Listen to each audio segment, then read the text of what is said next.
to have died, people are reported to have died in coordinated attacks on around 50 communities in Plateau State, in Barkin Ladi. These attacks began on the 22nd of June and they lasted until the 24th of June.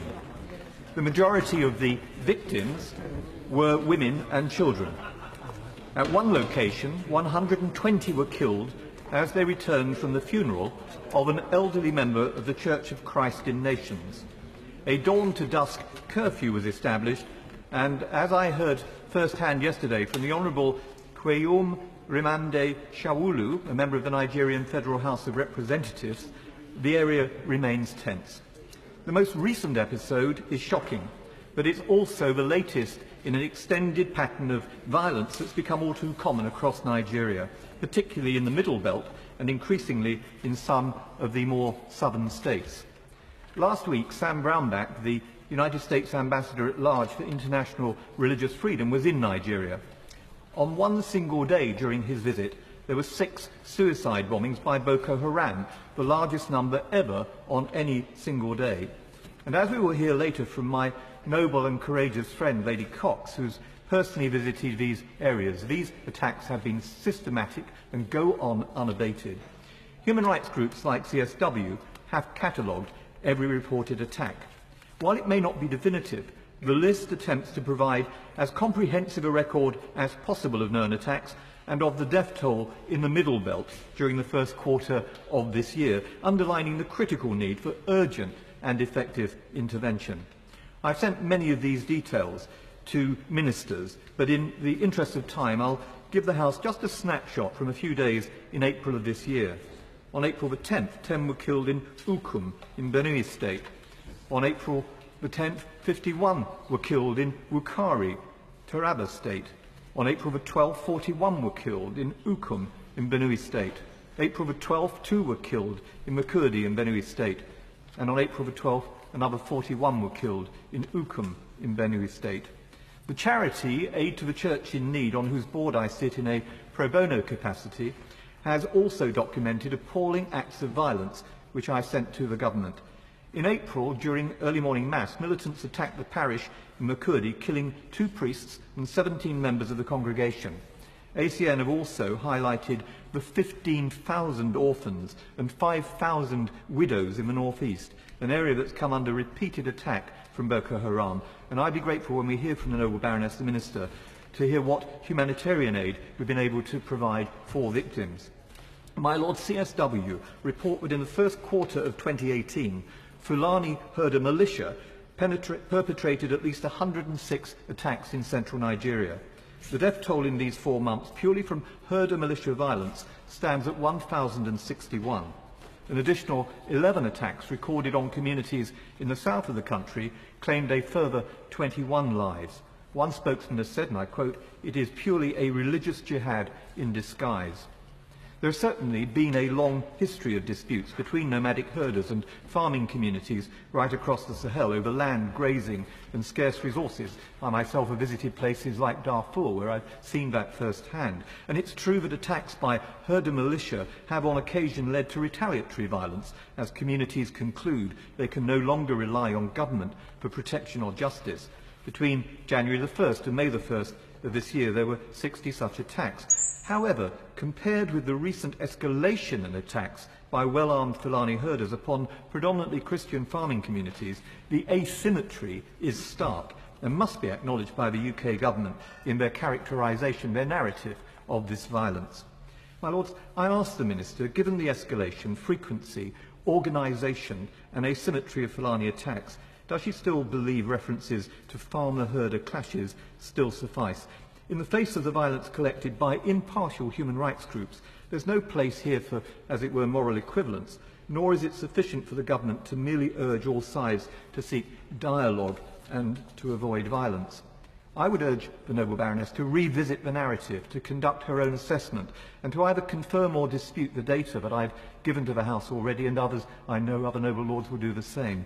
Some local observers have gone so far as to describe the rising attacks as a campaign of ethno-religious cleansing. armed with sophisticated weaponry, including AK-47s, and in at least one, a rocket launcher and rocket-propelled grenades. The Fulani militia have murdered more men, women and children in 2015, 16 and 17 than even Boko Haram, destroying, overrunning and seizing property and land and displacing tens of thousands of people. This is organised and systematic. We must ask where this group of nomadic herdsmen is getting such sophisticated weaponry from.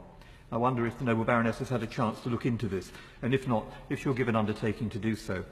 Whilst recognising complex underlying causes of this violence, we must also acknowledge a growing degree of religious motivation behind this violence. The local chapter of the Christian Association of Nigeria recently revealed that herdsmen have destroyed over 500 churches in Benue State alone since 2011.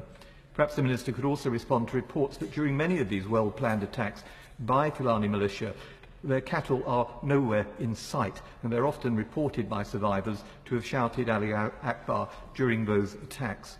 Perhaps the Minister could comment on this undoubtedly sectarian aspect of the escalating violence. Beyond intermittent verbal condemnations, I can't see much practical action that's been taken to end the violence, which has emboldened perpetrators even further. My Lords, moreover, in the light of such an inadequate response thus far, communities will, and indeed already are, beginning to feel they can no longer rely on government for protection or justice, and a few take matters into their own hands. In the words of an Anglican canon in the Middle Belt, and I quote, "Why do so many security service personnel spend their time guarding our politicians rather than protecting our people?" May I also put on record a recent statement to President Buhari issued by the Catholic Bishops' Conference of Nigeria. Amongst other things, the statement said this: "Since the President, who appointed the heads of the nation's security agencies, has refused to call them to order, even in the face of the chaos and barbarity into which our country has been plunged, we are left with no choice but to conclude that they are acting on a script that he approves of. If the President cannot keep our country safe, then he automatically loses the trust of the citizens. He should no longer continue to preside over the killing fields and mass graveyards that our country has become." That's a pretty awesome statement from a bishops' conference in a country. But concern about partiality was also raised on the 24th of March by the highly respected former Army Chief of Staff and Defence Minister, Lieutenant General Theophilus E. Danyuma, who stated that the armed forces were, I quote, "not neutral, they collude in the ethnic cleansing," his words, of riverine states by the Fulani militia. He insisted that, again I quote, "villagers must defend themselves because depending on the armed forces will result in them dying one by one. The ethnic cleansing must stop in all the states of Nigeria, otherwise Somalia will be child's play." I'd like to hear, therefore, what practical steps the UK government is taking to work with the government of Nigeria in developing effective solutions to bring an end to this escalating violence. And perhaps the noble Baroness can tell us whether there is a strategic plan and what representations have been made directly. Now, I know that solutions are complex, but there's nothing to stop the Minister calling on the government of Nigeria to recalibrate security arrangements and resource its forces as a matter of urgency in order to offer sufficient protection to vulnerable communities. My Lords, as I close, I want to thank noble Lords who are participating in today's debate and take noble Lords back to where I began, to the more than 200 people, mostly women and children, who were killed in sustained attacks on 50 villages by armed Fulani militia just this past weekend. People are dying daily. On June the 18th, in the Daily Telegraph, the Archbishop of Abuja described what he called, I quote, "territorial conquest and ethnic cleansing," and said, "the very survival of our nation is at stake." This alone should serve as a wake-up call. Are we to watch one of Africa's greatest countries go the way of Sudan? Will we be indifferent as radical forces sweep across the Sahel, seeking to replace diversity and difference with a monochrome ideology that will be imposed with violence on those who refuse to comply? We mustn't wait for a genocide to happen as it did in Rwanda. Ominously, my Lords, history could very easily be repeated. My Lords, I would like to thank the noble Lord Alton for securing, unfortunately, a timely debate and declare an interest as the Project Director of the Commonwealth